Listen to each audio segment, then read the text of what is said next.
Markets Now is brought to you by the 5-year anniversary of Brevant Seeds. Here's to 5 years of not just winning, but collecting one game-changing W after another. See all of our wins at brevant.com/wins. And welcome to Markets Now. I'm Michelle Rourke with Brad Kooima of Kooima Varilek. Seeing a little bit of red on the board in corn and soybeans this morning. Wheat's trying to hold a few gains while over in the cattle complex, we started off with some pressure, but are starting to turn mixed, and that's kind of the case in the hogs as well. Let's talk about, Brad, first of all, the cattle market. Do you think we're going to be able to hold things together here? We had another key reversal in the August live cattle, but we still have this big futures discount to the cash. Thanks for having me on, Michelle. And I think that's a good description of, what are we looking at here again today? People from as long as you and I have been doing this know that I'm somewhat of a fundamentalist, as well as, having some technical influence in the market. So whenever you get like those reversals like we had, one has to pay attention to it. To me, the market is, if you're bearish, you're going to talk about box beef, you're going to talk about kill cuts, you're going to talk about stuff like that, right? Seasonality. Typically this time of year, the boxes continue to lose ground. Seasonally, we usually start to see the weights go back up as we get into longer fit calves. And so I'm describing a scenario where usually the market is starting to look for going into summer lows someplace, the dog days of summer. So, and everything I said is out there. It's real. Packer margins are very poor. Kill cuts, there was a whole list of them for Friday, and there'll be a whole list of them for this Friday from various packers that are going to take the day off, because of poor margins. I'm not, sending sympathy cards here. I'm just this reality, and that's what they're going to do to try to prop back up the box beef market. If we have less product offered into the chain, that should help support the beef market. So the question is, do you stay current during that whole thing? So I don't know, at the end of the day, with cash market poised where it was, there was some 242 here Thursday, 241 here on Friday. The market may be slowing just a tiny bit. But when you got this kind of a discount, the futures market still are a bit of a tug here to get the August cattle at least a little closer to cash. We're only a couple of weeks from August. Right. Do you think we feel toppy at this point or not? It does to me. Now that's somewhat of a subjective type of a feel, I guess. I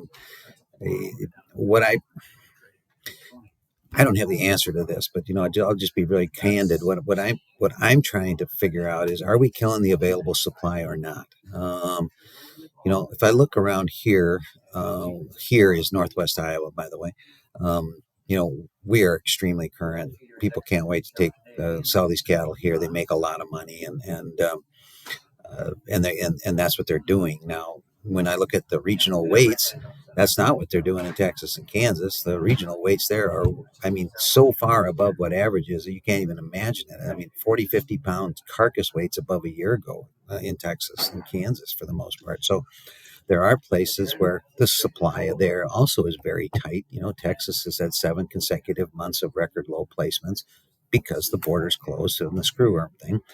So they're feeding them bigger. So, I wonder whether or not, if we're going to look backwards here in a couple of months and say, yeah, that kill was not big enough, we should have recognized that. So I'm struggling a little bit with that. It doesn't feel like to me that's at all bearish today. But the futures market are the futures market. They're trying to guess where we're going to be here in 6 months, 3 months, etc. So I'm still wearing my cautious helmet here. You can hedge cattle that make nice money here. I remember 15 and 16 clearly. I can show you my scar. Things can change, and I suppose I worry more about that black swan thing that I can't anticipate, whether that's a screwworm story or whether it's something that we don't even know about. So I'm still, saying be careful, buy puts, stay friendly, buy puts. That's what I keep saying. So yeah. And you mentioned the black swan, and so we should bring up the fact that funds are back long over 132,000 contracts on live cattle, and they're record long in the feeders, and they've been defending that long position. So what you said about black swan, that's pretty key here, isn't it?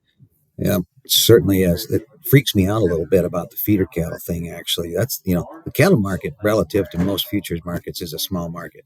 Then the feeder cattle are such a small percentage of that. We got open interest 100,000 almost on the feeder cattle. I don't remember the last time that's happened.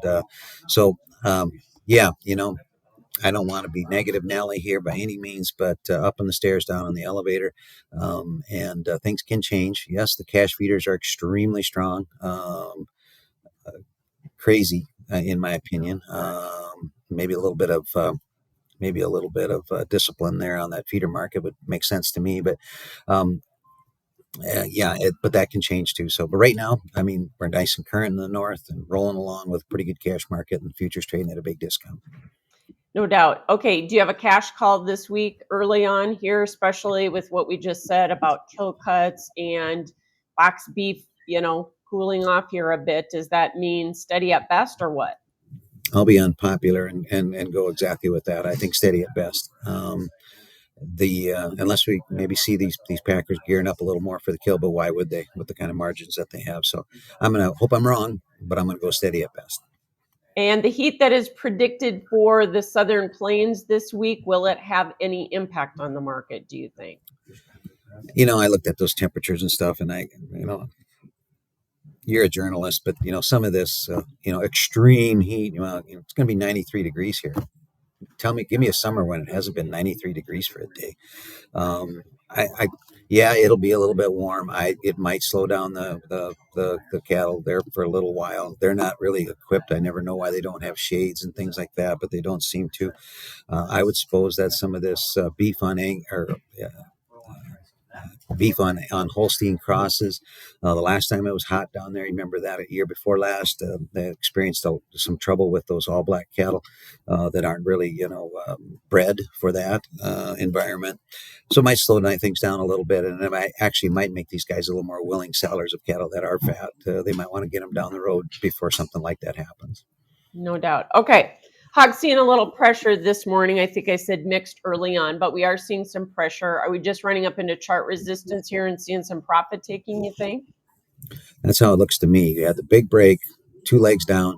We've rallied back here to close to, I'm looking at August hogs to moving average resistance. Somewhere toward this 106.5 to 107 level looks to me like it's going to maybe be a little bit of a tough go here. We still have uncertainty in terms of whether we're going to have a reliable trade partner in China and Mexico. So I think that'll catch the rallies here for now. There's some very real disease problems in areas. I'm not sure that that's necessarily bullish today, but down the road, I can still make a case that maybe fourth quarter hogs, to me, look like they've got some potential. I never thought I'd say that. These hogs are one of those things you never buy, but they starting to look a little undervalued to some of us here. Well, and slaughter numbers are continuing to trail lower, aren't they, versus last year?